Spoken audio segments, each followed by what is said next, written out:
Hello, sir. Yes, sir.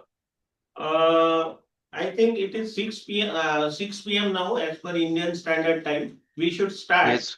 And consequently, the participant will be joining during the session. No problem, 5-10 minutes. But Yep. 50% participants have joined. So we will start the today's session. I request Dr. Mrs. Sureka Munde ma'am to please start this session.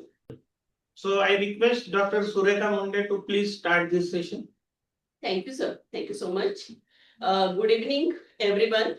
A very warm welcome to all the participants joining us on fourth day of our ATAL online faculty development program on the topic strategic implications of energy efficiency, conservation, and sustainability for global competitiveness, organized by IPSC Cell in association with Department of Civil Engineering, PS College of Engineering, Chhatrapati Sambhajinagar, Maharashtra State. I, Dr. Sureka Vishnupant Munde, co-coordinator of this FDP on the behalf of PS College of Engineering, Chhatrapati Sambhajinagar, have great pleasure to welcome today's distinguished resource person, Dr. Akhtar Kalam sir. He is a professor of electrical engineering and science at Victoria University, Melbourne, Australia. Today, he will deliver his expert talk on the topic energy conservation and renewable energy systems. Over past 3 days, we had insightful sessions delivered by eminent speakers who shared their expertise on various aspects of energy efficiency, conservation, and sustainability. I am sure today's session too will bring fresh perspectives for all of us. I am truly delightful to see such enthusiastic participation from all the participants from various disciplines across the country. Your presence and energy make this FDP a great success. Now let us move on to our much awaited technical session for this day. To introduce today's resource person in more detail, I would like to invite Dr. Deepak Kakde, coordinator of this FDP. So over to you, please. Okay. Good evening to all participants. I welcome you all on the fourth day and on seventh session of this FDP, sponsored by AICT Training and Learning Academy ATAL, organized by PS College of Engineering, Chhatrapati Sambhajinagar, Maharashtra. Okay. Today we have Emeritus Professor Dr. Akhtar Kalam sir, who is the academic director of Texila College of Australia in Melbourne, City of Australia. Concurrently, he is an emeritus professor at Victoria University in Melbourne, City of Australia since from 1984.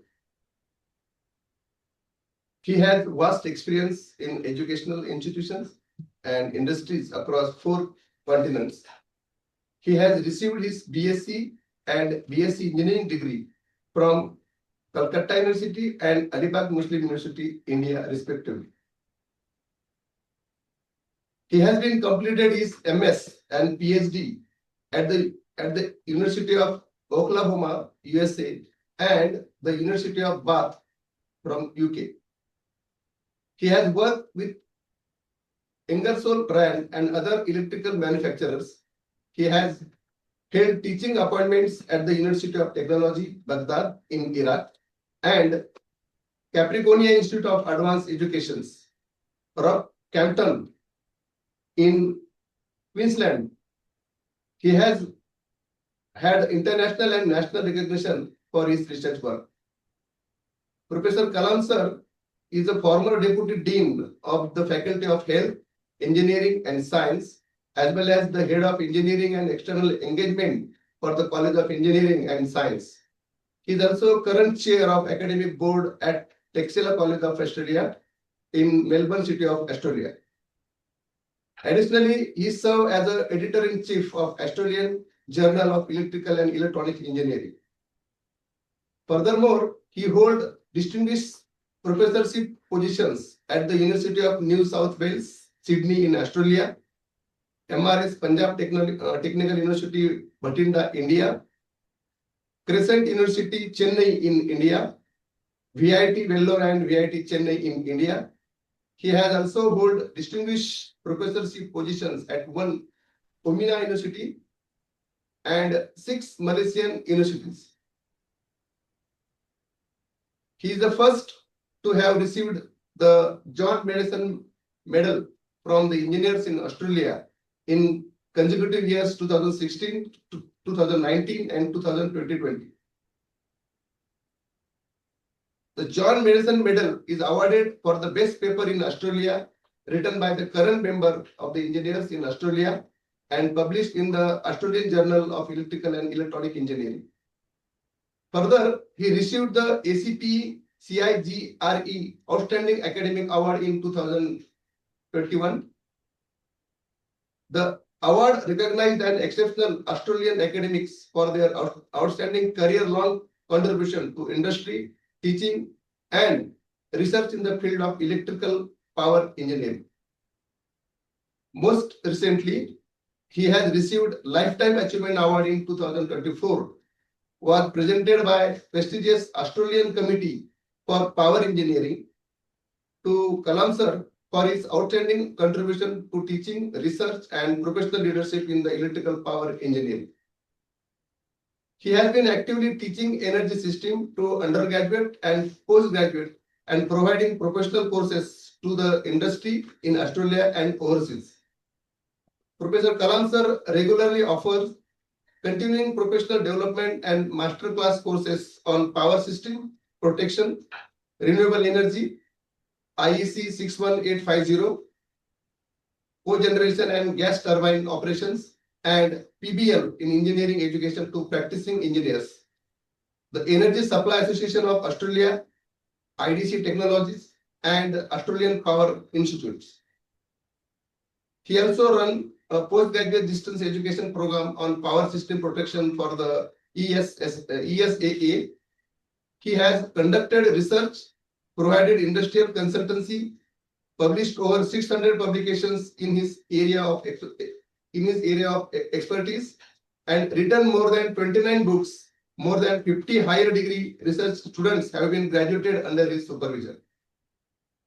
Due to his strong publication record, the impact of his work, and the notable quality of his scholarly contribution, he has been placed in the top 0.5% of all scholars worldwide, according to the most recent 2024 Scholar GPS ranking.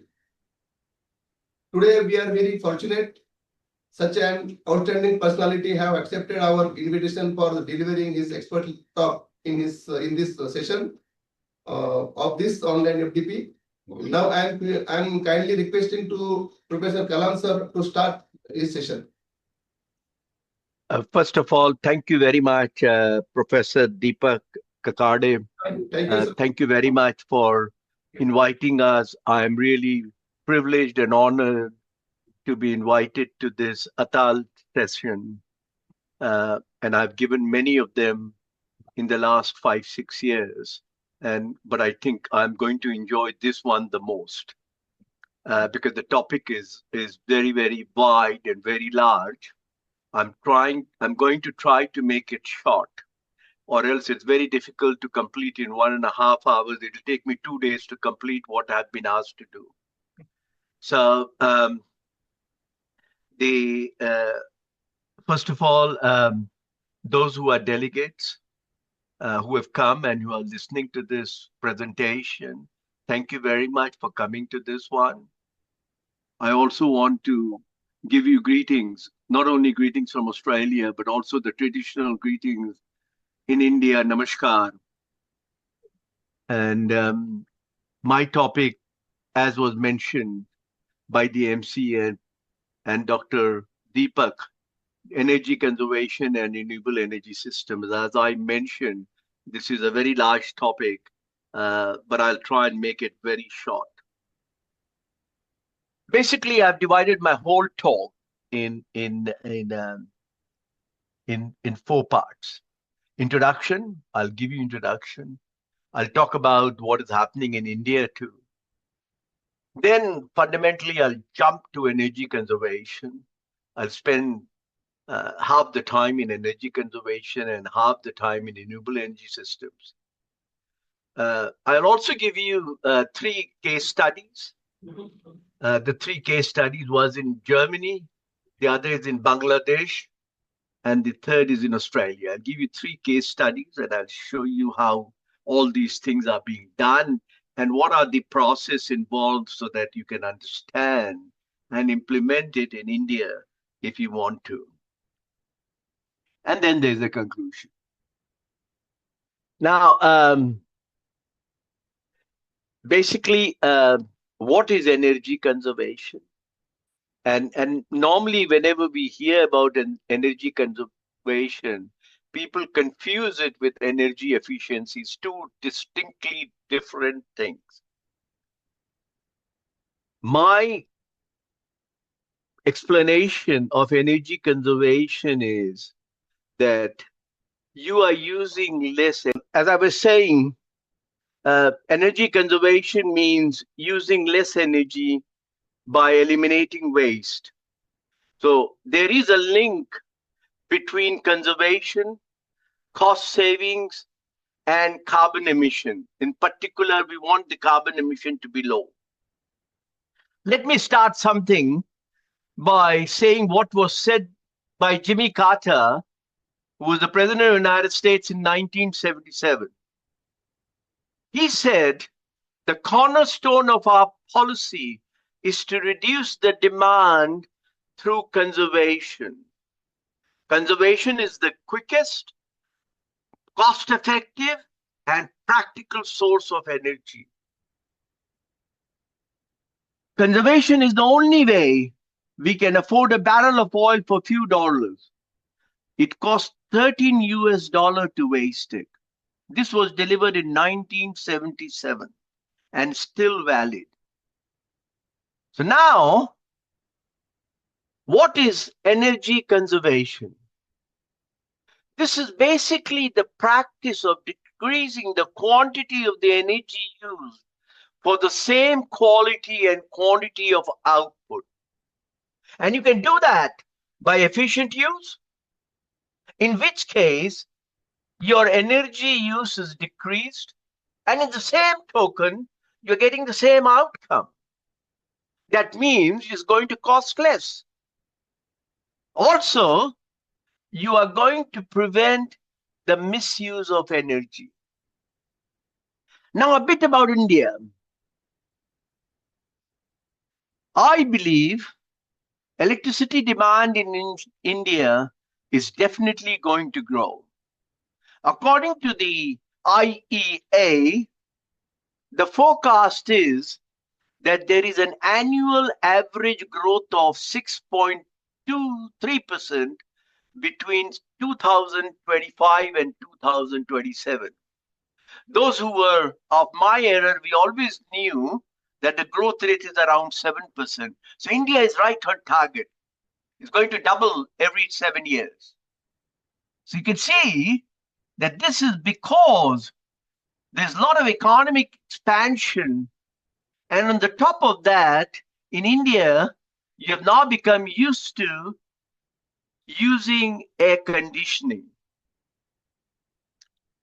So your consumption has definitely gone higher, and therefore the average growth rate is higher too. Now, the demand was lower in the first half of 2025, and that was nothing to do with the usage. It was just that in the beginning of 2025, in India, you had milder weather. But in the whole year of 2025, you are expected to see a strong increase purely because of renewable energy sources like solar and wind power. And these 2 generations, although there are a lot of other ways, but these 2 generations, the solar and wind, will substantially grow, meet and exceed all demand increase. In the same token, I'm telling you that you are experiencing a lot of unexpected, record-breaking demand peaks. And this is happening in your afternoon and early evening, and that's when you have your air conditioning on. You're also seeing, in particular in North India, huge amount of heat waves. And the pattern of temperature changes due to seasonal changes have become extreme. According to the Indian Meteorological Department, in 2024, you recorded 536 cumulative heat wave days across India. This has never occurred in the last 14 years. In 2024, the onset of heat wave was seen even earlier when you had parts of Konkan and coastal Karnataka experiencing heat wave early in February at that time, when it's supposed to be winter time. Electricity demand surged and peak demand increased from 190 gigawatt to 250 gigawatt between 2021 and 2024. On 15th May 2025, your daily peak reached 231 gigawatt. This is lower than the previous year. That is because you had cooler temperature in the early part of the year and you had a lot of unseasonal rain. So the question is that, why should I bother to conserve energy in India? Very simple. You want to bridge the gap between demand and supply. You have to get new power plants. Therefore, you need a lot of capital and time.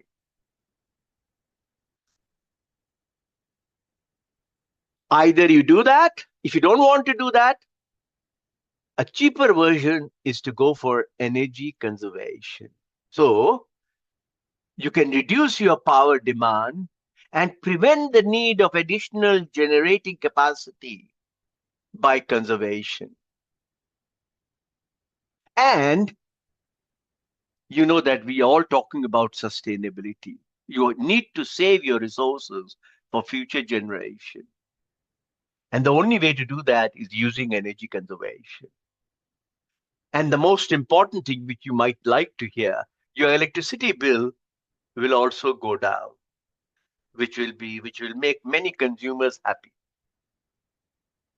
So this definitely is not a technological issue, because this is much broader than that. I'm bringing in economics, I'm bringing in management issues, and I'll tell you about that. The cost effectiveness of energy conservation is absolutely established, because 1 unit of energy that you save at the consumer end, you avoid 2.5 to 3 times the capacity augmentation because of the plant load factor, the availability of the plant, and auxiliary plant consumption. Now, if you look carefully, your consumption in India happens to be, majority of there is that in the industrial sector. If you look at it, you find that the majority of that is the industrial sector. Can you see that? 42% is in the industrial sector. Okay, the domestic is next, which is 24%. Agriculture is 17%. And these are the 3 great ones. Rest of them, commercial sectors, etc., is not all that great. And as I said, we are influenced by demand as well as air conditioning use. And you got a lot of power coming from data center alongside our complete reliance on coal, because coal, you are still dependent on coal to meet your peak demand, although your renewable energy capacity is increasing and expanding. So if you look at the landscape that we are in, your installed capacity increased in 2015 to 2024-25 from 305 to 475 or 476 gigawatt. The power shortage dropped from 4.2%. Look at that. Your shortages went to 0.1% in 24-25. You have over 28 million households which were electrified, and per capita electricity consumption increased by 46%. Non-fossil fuel sources now contribute about 49% of the total capacity.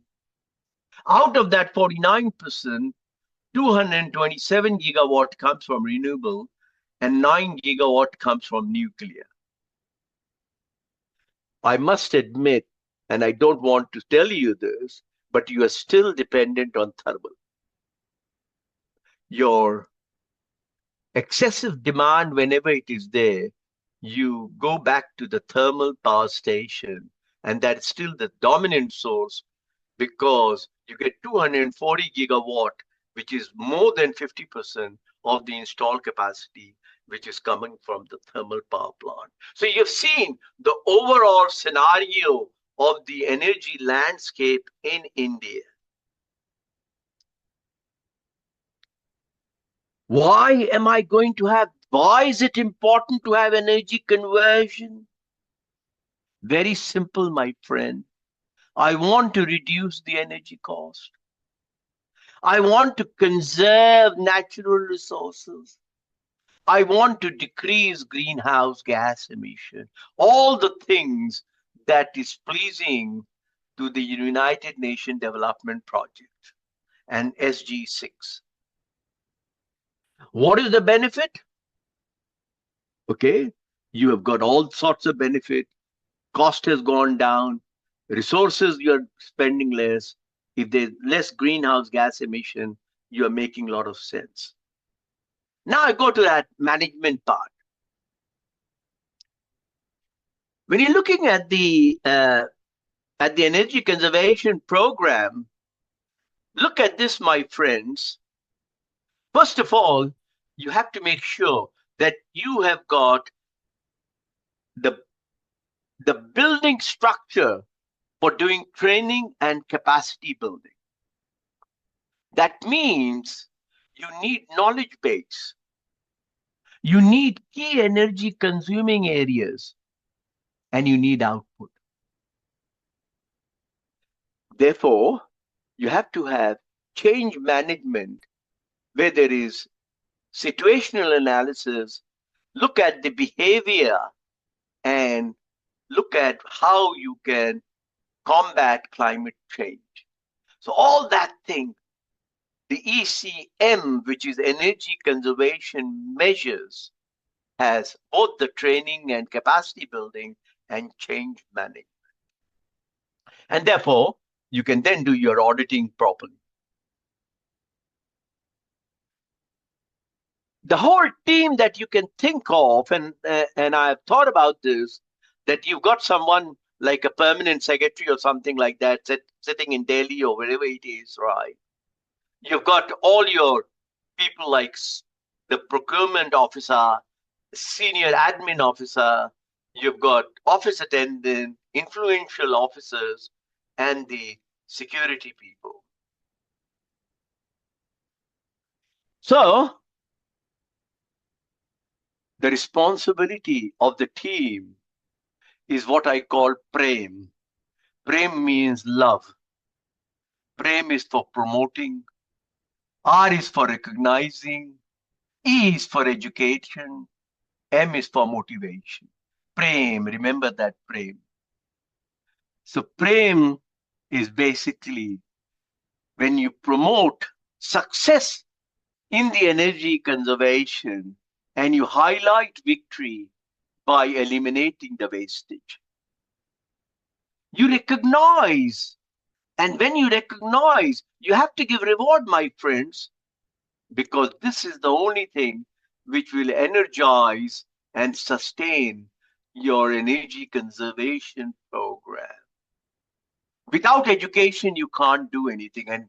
And college like PES, College of Engineering, to change their syllabus to what is the need of the society today, rather than teaching the same thing that we have been teaching for the last 100 years.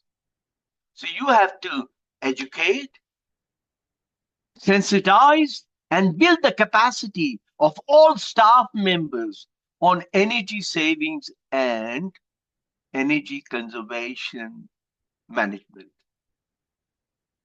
Motivation, very important, because you have to motivate and encourage your staff to change their behavior regarding energy conservation. So in fact, if I look at it, I have to have a team type of approach. And the first thing I say is let's identify the black belts within the ministry or in your institution. Now, someone will ask, what is black belt? This is not karate and judo that I'm talking about. In business sense, black belts are certified in the Lean Six Sigma methodology. These are the people who are going to lead and mentor teams in continuous improvement projects to solve extremely complex problems and drive measurable business outcome. And therefore, you will save a lot of money, my friends. The second thing you do is implement ECMs. And the third thing you do is reward and recognize those who are doing an excellent job. What's the role of the inspection team? And there is what I call MAR. Monitor, appraise, and reward or reprimand. Remember, if there is a reward, you must reprimand if reward is not being done. That means if you're doing a horrible job, you must be reprimanded. You just can't be rewarded only. So when you're doing the monitoring, review the activities of the Energy Committee's management team on a quarterly basis. How do you do the appraisal? You evaluate or assess the performance of the various ministries and institutions vis-a-vis the goals, the objectives, the targets, all that within the energy conservation action plans. And how do you do the rewarding and reprimanding? Develop protocols, and you recognize and reward excellence.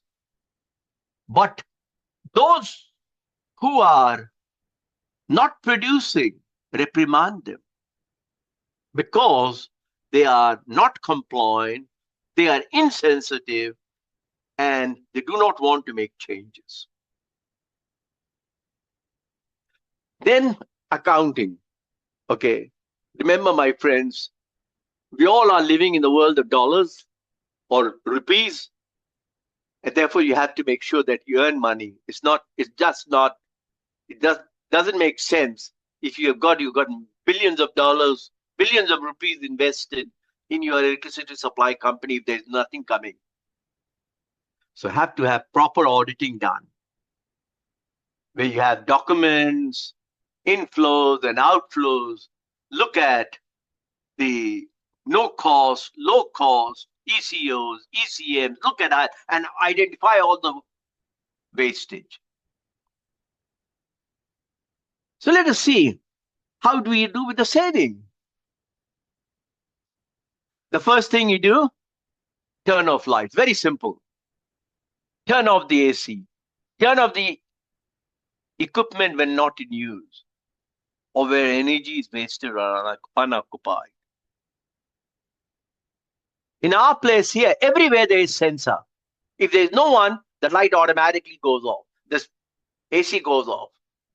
We put the AC, instead of making it very hot because we live in a cold part, we make sure that instead of putting it at 24, 25 degrees Celsius, we put it at 18 or 20 degrees Celsius. So make sure that wherever there is wasted or unoccupied, you turn it off. Human nature is that they will not do it personally. That's why I said, have sensors in the room which automatically switches it off. Close doors and windows, especially in India, because it's the hot climate. There are a lot of doors and windows, and most of them, the windows are broken, the glasses are not properly there. You can't close the windows, you can't close the doors. Okay? It's all right because you want some fresh air, but you're also going to lose energy. Switch off all the transformers and inductive loads at the end of the workday, or when you're retiring for the night, or when you're leaving the home, workplace, facilities, wherever you are. So that is, there's no cost energy conservation. Just change your style. Consumer electronics. You'll be surprised. We leave our computers on all night, all day. Why? It's taking 25% of your power when not in use, especially when it's in standby mode. PC is the worst one, and we all keep it on all day, all night. We never switch it off. And you're losing about 85%. Please get rid of these vampires that you've got just by simply unplugging the device when you're not using it. Where the savings come? Look at the plug-on chargers. You will find that power supply loses 30% of the energy they draw from the wall socket. The hotter they get, the more wasteful they are. And you have seen, when it's left all night, your charger becomes hot and there's a lot of waste. We have a fascination. We have a fascination of using supersized television. People think that they are sitting in some wonderful cinema with 70 mm film going on. Please, supersized television screen is very hungry. They are more hungry than your refrigerator. The Sony 52-inch screen consumes 295 watt. The 65-inch screen, just 13-inch more, consumes literally double of that, around 525 watts. Turn off all the cable TV receiver and you can find that you'll be saving about 12.5 watt per hour. And you can do simple things. These are the low-cost energy conservation measures. Very simple, having these awnings, can you see? Having these type of things. Very simple measures. There's nothing extraordinary. Look at that. Having windows which are more equipped to that. Rather than switching on the air conditioning, have that on. Have these type of seals. And therefore, you can use all these things. I'll put a stop to the energy conservation one and now jump completely to renewable system. I'm not going to talk about how to generate solar energy, PV panels. All of you know that. I don't want to waste my time. I just want to tell you that the hottest one are the solar and the wind. Hydropower in India is there. In our part of the world, in Australia, we do not have too much of hydropower because we do not have too much of, we live in a desert and therefore we only have one main river, which is the Snowy Mountain one. So we don't have that. We don't have the pleasure of having Ganges and Jamuna and others that you have in India. So we don't have too much hydropower, but in India you do have. In China is fantastic, the Three Gorges project. Biomass is one which has been neglected. I can't understand why we can't be using more biomass. That will give you a lot of energy for very little thing. Remember, my friends, those days have gone when we were depending on fossil fuel. I know that in Australia, from Australia, we sell to India our fossil fuel, our coal-fired coal. We send it through Adani. It goes to India. Believe me, my friends, we are not using coal at all. We're trying to retire all our thermal plants that we can think of. We are doing that in stages. By 2030, we will have no thermal plant. Once upon a time, about 10 years back, 85% of our energy came from thermal plant. There is one problem with solar and wind, which is a very big problem. They're intermittent in nature. You can't trust them. In India, you've got beautiful solar system. You've got sunshine throughout the year. So you don't have too much of an issue. But in Australia, we don't have that much solar. But if you go around Melbourne, we have done, if you look at it carefully in Melbourne, where I stay, you will find all our houses has got PV panel. I can't think of, we are the consumer and we are also what I call prosumer. That means we are producing and selling our energy. Okay, and all of us, every house in Melbourne, unfortunately, I don't see that in India. You're slowly getting it, but I still see a lot of gaps over there.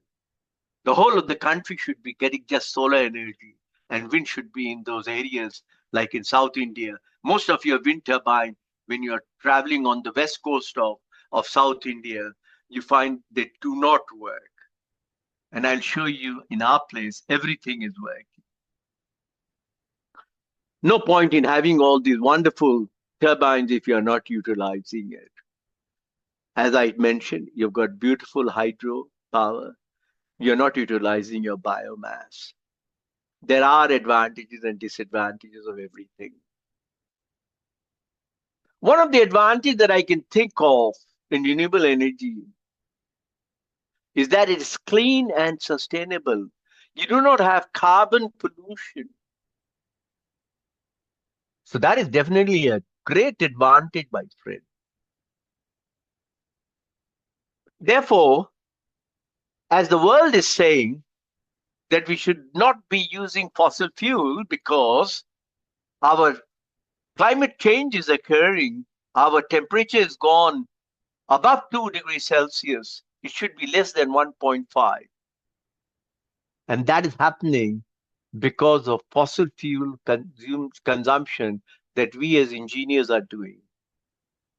We have to create green jobs. We have to have energy security. Remember, my friend, the renewable energy projects gives you long-term sustainability and energy independence. And I will tell you, give you example, governments worldwide are investing heavily in these systems. A country like Australia, which is so rich in fossil fuel, we are not using fossil fuel ourselves. We are selling it to India. That is a tragedy, I think. What is the challenge? Like all other things, installation cost is high. I don't know how much is the price of installing a 6 or 7 kilowatt of panel on the top of your roof, but say roughly about 7 lakh rupees. For an ordinary person like you and me, this is very high installation cost. So till the time the government does not put in the money, the electricity suppliers do not put in money, A normal consumer will not be able to install these PV panels on the top of their roof.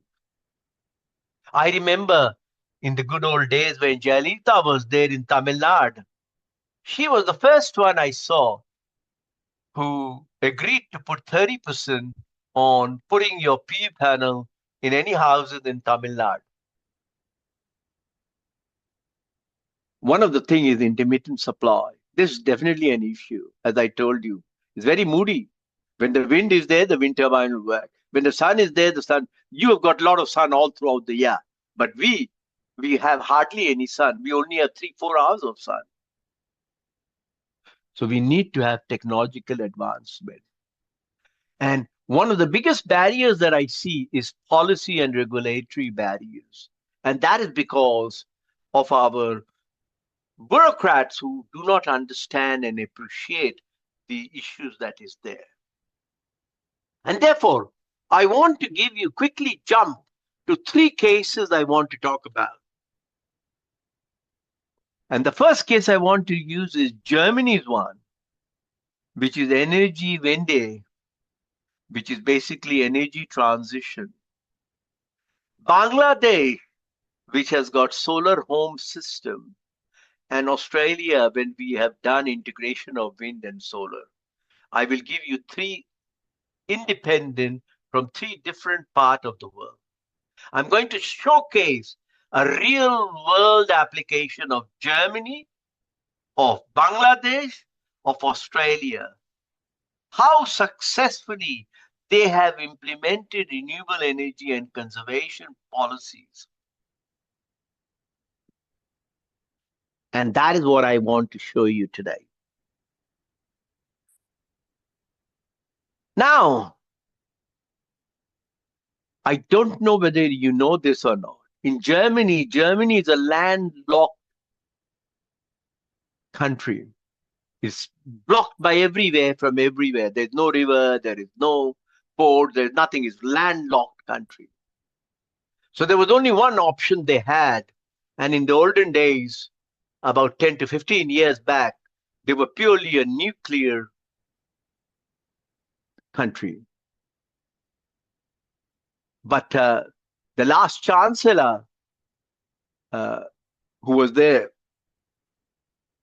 she decided to phase out the nuclear because there was that accident that took place in Fukushima. And she decided to go to renewable. And she brought in a lot of policies. And the best one that she brought in was feed-in tariff. That means if you supplied to the grid your power from your panels or the wind turbine, the electricity company would pay you the maximum. Slowly and steadily it's all dying, but it started like that. And they used to give you the best price, or they used to have competitive auctions. I still remember when I put mine about 20 years back, there I used to get 64 cents a unit. An electricity price at my home was 47 cents a unit. And therefore, sometimes instead of paying bill, I used to get a check from the electricity company. Now it is not happening. That 64 cents has reduced to 2 cents. And I will show you the case in Australia where it's 0 cents now. So there is no incentive of feed-in tariff anymore because they found that everyone had it and there was no way on the earth the electricity company would be able to survive. But there was challenges because the grid was expanding. Market became volatile because we are talking about decentralized renewables. And there was a requirement for substantial investment, especially storage. And I remember very clearly in my time, when I used to teach this subject for a long time, I always used to say, have solar panel, but with solar panel have batteries so that you can use it for a longer period of time rather than shorter period of time. Today I say, don't listen to my earlier presentation. The reason is that those batteries which are there, it doesn't stack up. If that battery which is there does not stack up, I can see that my PV panel giving me returns very quickly. My battery is too expensive, and they have not done too much of study in that area. They have done for the utility size batteries, but residential type of batteries, they have not done all the testing. So you're also finding number of these batteries are catching fire too, which has become a hazard.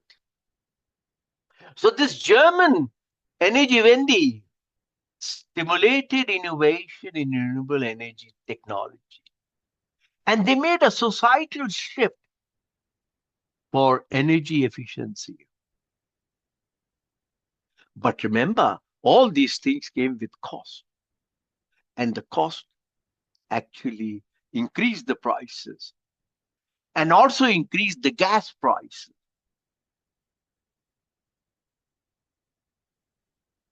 Now, look at that, how they've done. See, before 1990, there was hardly any renewable energy in use. Okay? But look at that after that, how it has jumped. Look at it now, how it has jumped. That's why slowly and steadily, they have gone away. Slowly and steadily, they've gone away from the renewable scenario. Sorry, from nuclear scenario. They've gone to completely using electricity. Okay.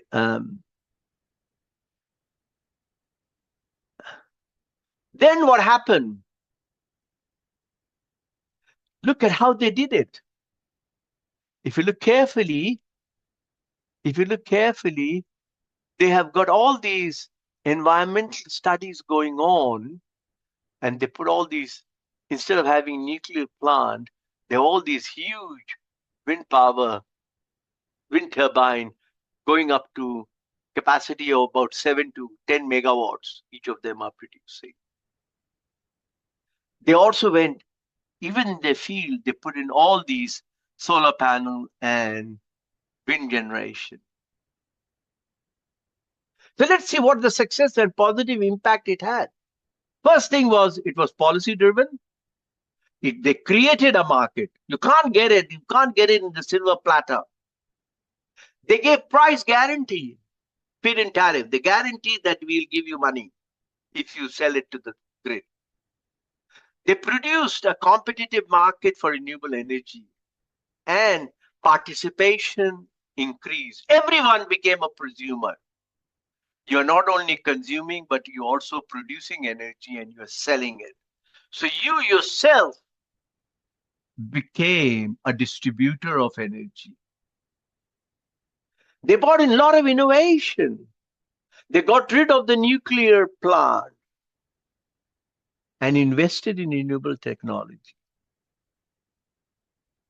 Therefore, there was huge growth of solar and wind power. They decentralized energy generation. Okay? So they decentralized PV and wind turbine, and they had number of small power generation. Energy efficiency improved. Therefore, they had policies, which is CO2 building and renovation program, which increased the building efficiency. So therefore, they had energy efficient building construction, did all sorts of retrofitting, resulting in reduced energy consumption. What are the challenges and some issues?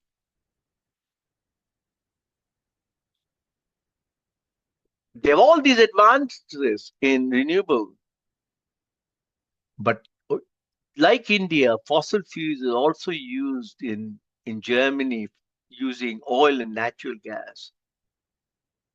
Therefore, you see that even in 2023, the largest thing is coming from oil and natural gas. Therefore, they have persistently, they are still relying on fossil fuel plants. The grid has become modernized, but they need to put more investment because they have to. It's a very modernized society, Germany, and they have to be able to handle this increased renewable energy and integrate long-term energy solution like green hydrogen. This is becoming one very good area of research, green hydrogen. They phase out coal and lignite.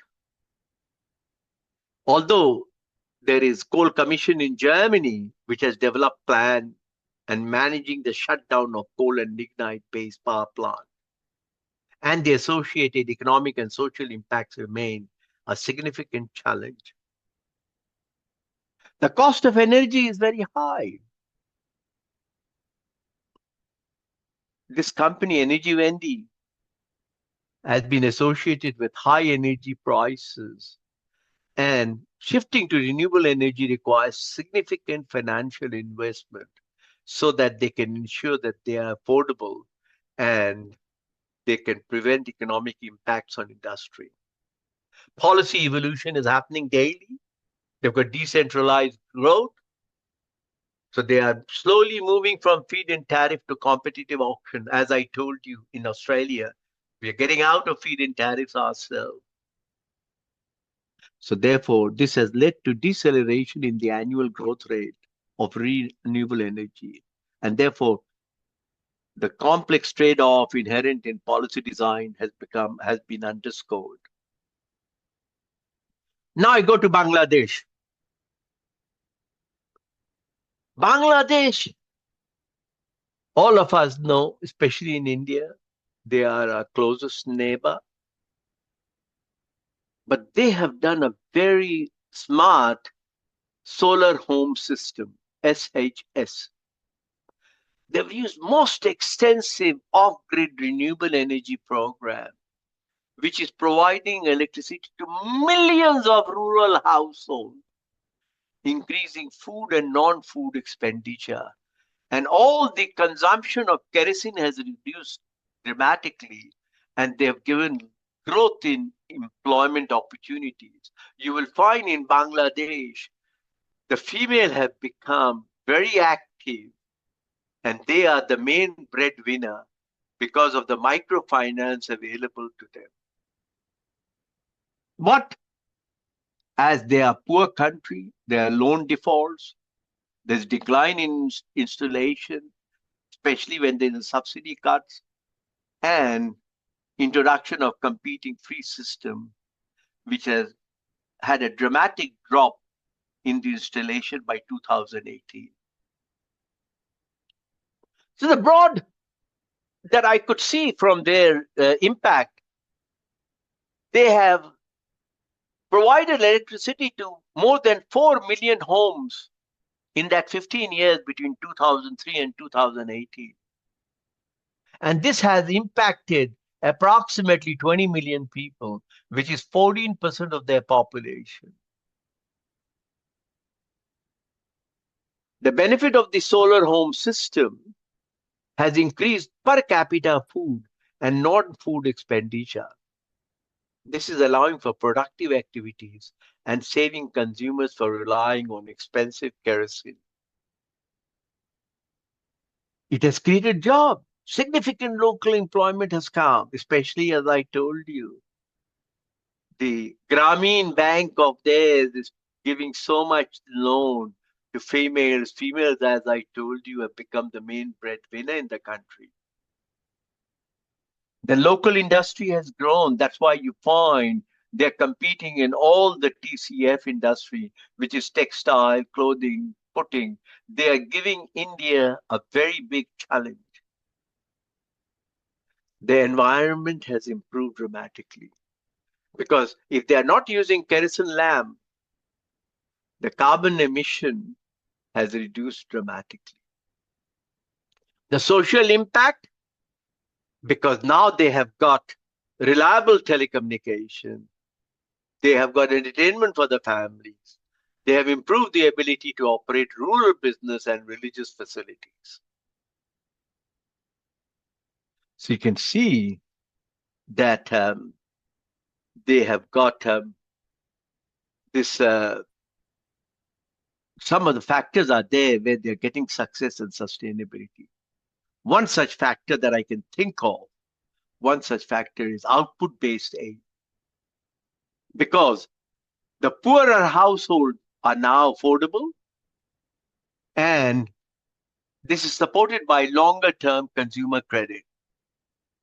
They've got competitive business model because the program is offered as a choice of quality for a solar home system.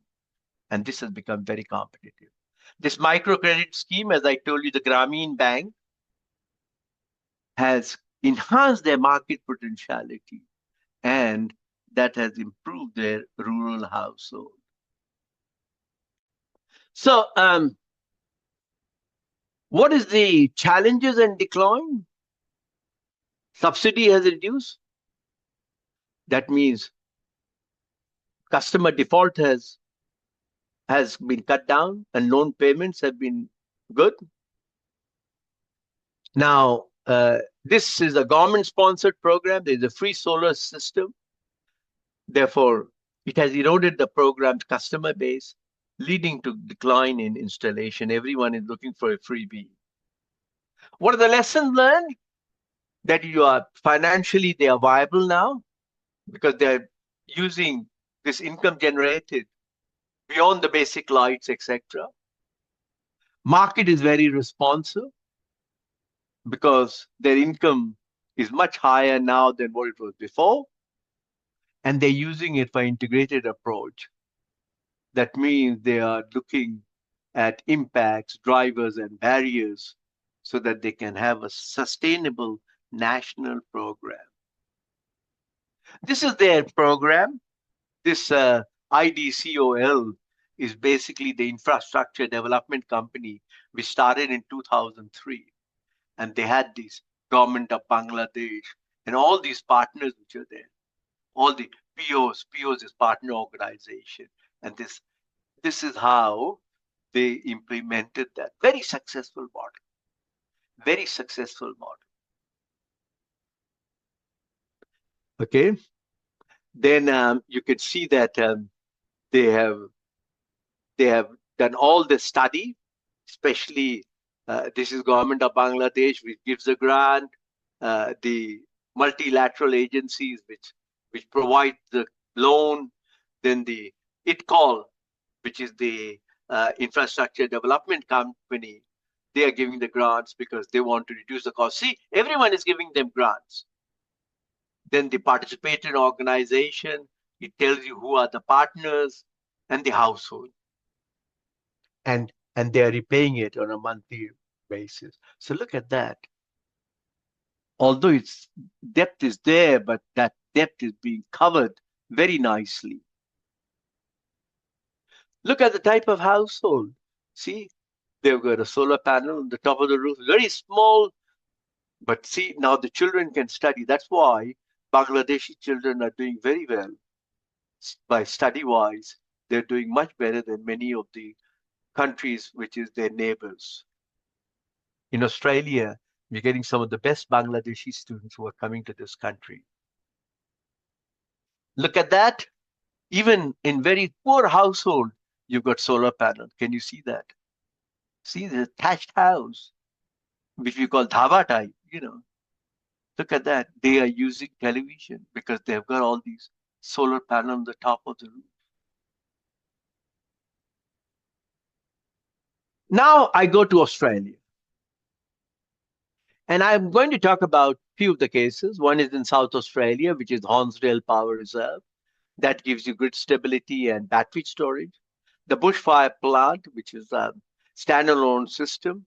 It is purely for indigenous community, our local First Nation people. Those are the original people in this country. The Byron Bay one, which is a solar power train showcase, which is on a community level basis. Numurkah Solar Farm, which is for sheep farming. There are other examples of Australian Maritime Museum, which is used for artifact preservation, and Cattle Hill Wind Farm, which is for endangered eagles. The Hornsdale one in South Australia, that is integrating wind energy by providing frequency control services so you can stabilize the grid. The Snowy 2, this is where we are using the pump hydro storage system, because that's how we believe that we can store and provide reliable backup to renewable energy. But it's costing us quite a bit of money. The Renewable Energy Zone, our local market operator, which is IMO, is involved in planning the renewable energy zone so you can manage the influx of wind and solar power into the NEM, which is the National Electricity Market. There are some grid scale integration, which is the Bushlight program. This was the standalone solar power system, and they are covering 130 remote indigenous communities. They're the original people, as I said, who were mainly dependent on diesel generator. Now they've got their own PV panels. The Hepburn Wind One, this is community-owned wind farm. It is supplying 2,000 homes and it reduces CO2 emission annually. The solar train, which is in Byron Bay, this is the first solar power train with excess solar electricity fed back into the community grid. The Numurkah solar farm, which is in Victoria, in my state, it shows how a solar farm can be integrated with agriculture, especially for sheep grazing. You know that we are a purely agriculture country, and we export a lot of produce like lamb and other things. So it's benefiting both the farmers and the environment. The Maritime Museum, it uses solar power so that it can have strict climate control in the maritime artifacts. The Cattle Hill Wind Farm, which is in Tasmania, they are using this technology to monitor and protect endangered eagles while generating renewable energy. So in the broader context, if you look at the techno-economic analysis, research is ongoing. We're trying to analyze the optimal configuration of hybrid wind and solar system, especially in buildings in urban environment, because we want to reduce our greenhouse gas emission. The solar thermal power, our research organization, CSIRO, is conducting research into large-scale solar thermal power plant. So we're looking at high temperature steam for power generation. The policy and regulatory change, like India, is very hard to change everything because there's a lot of challenges. But as I mentioned, the highest adoption rate in the world is in Victoria and Melbourne in particular, where we have done rooftop solar. We have to make sure that we can integrate the large-scale renewable, and that's producing a lot of challenges, in particular as far as grid stability is concerned, interconnector capacity is concerned. Therefore, we need to have proper policies. Look at how we've got in our, this is not a traditional Australia, you know, but this is how we are. This is everywhere you find this, any vacant piece of land, okay, you find PV panels over there. Look at even the freeway, all around the freeway, there is wind and PVs all around. It reminds me of the West Ghat in India, but here all the wind turbines are working. I want to give you an example of ACT, which is Australian Capital Territory, which is Canberra. They have made they said that they're going to have net zero emission by 2045. And they've got their strategy fit. And they started in 2019. And by 2025, they have implemented their strategy. Look at this, how the emission target has reduced, okay, to 40%, to 650%, 65%, 90, 95%, 100%. Look, it has become 2045, it'll all become green. This is what we find, how they're doing the electrification, how they're going to net zero emission, and they've got an integrated plan. This is how the whole city will look like. This is how in 2045 the whole city will look like, with all sorts of things. You know, you have all sorts of in smart system all around, and you find that we are a very healthy country where people do a lot of exercise, a lot of biking, a lot of other things. Not everyone is dependent on transport, which is driven by petrol or other things. So again, the same thing. You have to educate your community. It's very simple. You have to have a strong and stable energy system. You have to prioritize for an equitable transition, and you have to remove all barriers. So this is not only in one area, it's all area: household, priority household, complex building, business and industry, transport. So these are the programs in household. These are the challenges, and these are the steps. And we're looking at making all our houses 100% energy efficient and using 100% renewable energy. So you find that we are providing all sorts of programs to help them. The priority housing, which is looking at rented places, okay? You find that the government is spending more than $35 million so that they can upgrade the community and public housing. They are also producing a lot of improvement scheme, which is giving a target of 40% so that they can deliver everything by 2030. Now, there's complex buildings, especially those new type of buildings which are sustainable. A lot of townhouses are coming. Instead of, we were used to having big houses, now townhouses are coming up. Many have gas connection. Remember, gas in Australia is taboo. After some time, we are going to stop using gas because gas is a fossil fuel. And we are given incentive. Even yesterday, I received a request from a company saying that you will get up to $6,000 to install a gas heating system, electric heating system, rather than using heat pump rather than using my gas supply. So there is a lot of upfront cost which is being coming from government everywhere, even in my state. By 2030, we will be able to demonstrate a lot of these complex buildings, and we will be able to showcase how the industry, government, and community are tackling this issue. Business and industry, okay? That's an important part because 40% of the gas demand comes from there. 90% and over were assessed as straightforward or minor difficulty to electrify. And they need to have a green gas alternative, as I told you, using heat pump. So advice are given up and $10,000 rebate is given in their state. In my state, it's $6,000.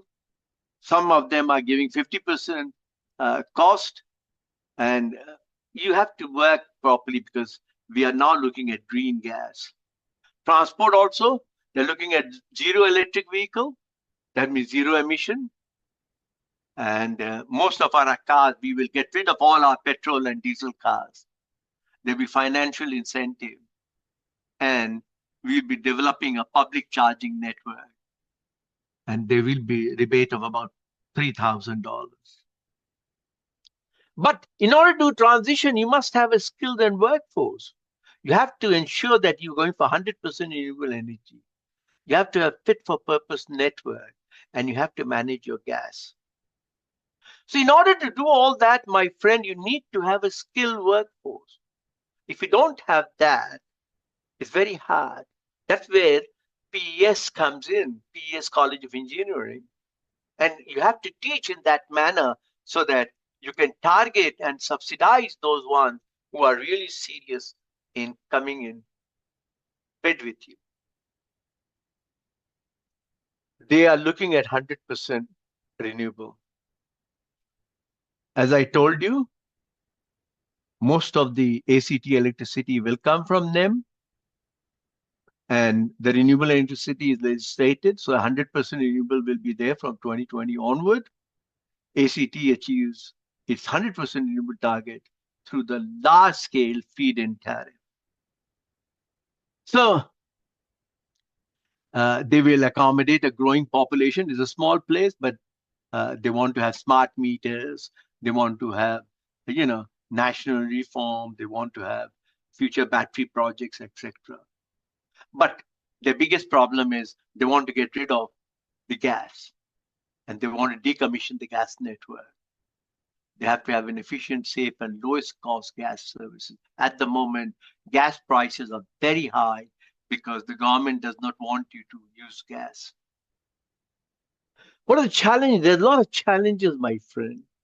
It's not so simple. Please note, it's impossible to spell success without you. You is required. You. Dr. Deepak is required. It's not only energy efficiency. It's not only energy storage system. It's not only combined cycle. It's not only dollar. You are the most important person. So we have to make sure that we eliminate all the energy inefficiency.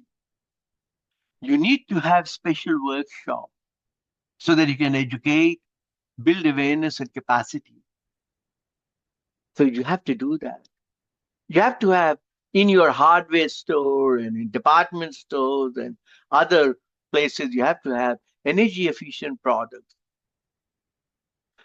Please integrate or incorporate in your curriculum relevant energy efficient model at all levels. Not only in tertiary education, I'm saying from early childhood up to tertiary education.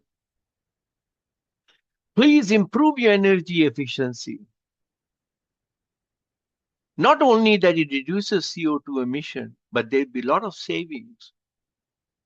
If the energy is supplied from fossil fuels such as petrol in a car or electricity from a coal-fired plant, improved efficiency will cut the emission. However, the energy is supplied by a low carbon source such as electricity from nuclear or renewable source, then efficiency will improve. Once when the energy improves, your cost will go down. And your energy cost for that period will be low. So this makes it very attractive. Everyone looks for saving. But actually, it all depends on your capacity. So energy, my friend, is a fundamental fuel for economic and social development. Efficiency of energy boosts the development by increasing the amount of service gained from every unit of energy. Major driver behind energy efficiency is the capacity to lower energy demand and deliver energy cost saving. So in conclusion, I want to tell you, my friends, my seniors, my elders, staff, students, researchers, everyone, remember, just renewable energy will not solve the problem. You have to do energy conservation too. If you do that, both of them will resolve your climate change and sustainability issue. My friend, everyone has a role in promoting clean energy future. If not, your condition will be exactly similar like Delhi, where you can't even breathe in Delhi. I remember in Delhi, we used to have winter time when it looked like there was dew and fog. But now there is no dew and fog. It is purely pollution in Delhi. The same situation was in Beijing. That was about 10 to 12 years back. Today, Beijing has got no pollution at all. not a single pollution, and Delhi has gone from bad to worse. So if you don't do renewable energy with energy conservation, you're going to have the same thing in your part of the world too. With that, Dr. Deepak Kapade, I have completed my presentation. Thank you very much. Thank you very much. Hello. Yes, Yes, sir. sir. Yes, Yeah. sir. Thank you very much. Yes, yes, sir. It was very nice session. Now I kindly request all participants, if you have any question, please ask. Participants are requested to ask their questions. They can type the question in chat box also. Sir, there is one question in chat box from Mr. Jaykumar Gaikwad. What are the emerging what are the emerging research areas in renewable energy and energy conservation? My friend, that's a very good question. I think you have to go a bit more than energy conservation and renewable energy. We are doing a lot of work on green hydrogen. Okay, that is a major thing that we are working on. All that solar PV and all this, most of the work is done. Integration of renewable energy, especially solar and wind with the grid, was a bit something. The last work we used to do was in smart energy, but now we are going slowly and slowly to hydrogen. Hydrogen, I think I'm talking about green hydrogen, not the blue and the gray hydrogen. The green hydrogen, which is naturally produced, and to be able to get that into, and we are using plasma technology, non-thermal plasma NTP, for producing this type of large scale using ammonia. So, so that is one of the things.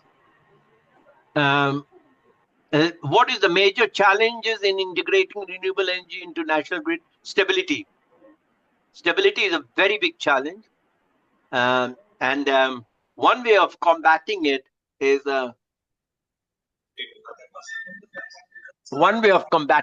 basically looking at battery sources. We have also found that at times in renewable energy, especially if there is if some of the wind turbines, because of typhoon, cyclone, etc., has blown up, then the whole state goes into blackout. So if you have large scale battery, like 300 megawatt, 500 megawatt batteries, then you can find that they can stabilize the system. In Australia, we can't afford to have batteries out for such a long, electricity out for such a long time. Smart grid technology can definitely help, Jaykumar. Dr. Gaikwad, definitely it can help. Smart grid technology is two infrastructure combined together. It's not only the power grid, but also the telecommunication structure. And that can definitely improve the whole system, not only conservation, but management of that system. I think PES Engineering College should be teaching these things like smart grid, AI application, machine languages, cyber security, more than what they have been teaching now, like load flow analysis, power system protection. They should teach a bit of that. I'm not saying don't teach that, but go to the new area. And you find there are a lot of challenges there. And the jobs are there. The jobs are not there in the traditional area. I'm sorry, Dr. Deepak Kakade, I'm saying that, not because I'm commenting bad about it, but I'm just trying to show that there are a lot of avenues which you can explore. I also think you should not be using just MATLAB. You should teach your student Python nowadays. To use them to learn R. Those are the type of software those C++. In my time, it was Fortran. All that thing has become obsolete. Then there is Sir, can you throw some light on energy conservative nokrite? I couldn't understand what is nokrite. Dr. Deepak, can you explain to me? Dr. Satish Patil, can you please explain your question? What is Nokrite? Actually, that is not Nokrite, sir. I want to ask the question energy conservative buildings. Oh, sorry. It Very was by important mistake. question. It was Yeah, a spelling that's all mistake, right. No sir. problem. No problem. I just thought that you were looking for job, Naukri's job. You know, I thought you wanted jobs. No, sir. Actually, I wanted to type the buildings. No problem. Energy, No problem. energy I conservative just want, buildings. yeah, no problem. And I have 2 PhD students working on that, on energy conservation building. We are looking at zero emission. Okay. We are looking at all the latest software. We are looking at completely automated building. There's no human intervention at all. Automatically, there's conservation. In particular, as I mentioned to you, sensors are there everywhere. Sensors are so cheap, it's 50 cents each.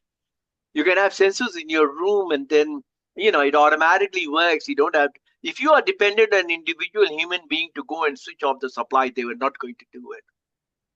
So, that is a study by itself. We are looking at that, and I have to make sure that the energy consumption also reduces and the cost reduces. Nowadays, with the cost of electronics going down so low, especially power electronics, you can implement it very easily. Is that clear, Dr. Patil? Thank you very much, sir. Doctor, thank you very much. You're welcome, sir. Can we enhance this? Very good question from Dr. Pulpagar, Dr. Sanju. Dr. Sanju, very good question. That is the biggest area, the industries. The industries have to incorporate sustainable energy. In India, it is not that much consumption from industry, as I told you, is low.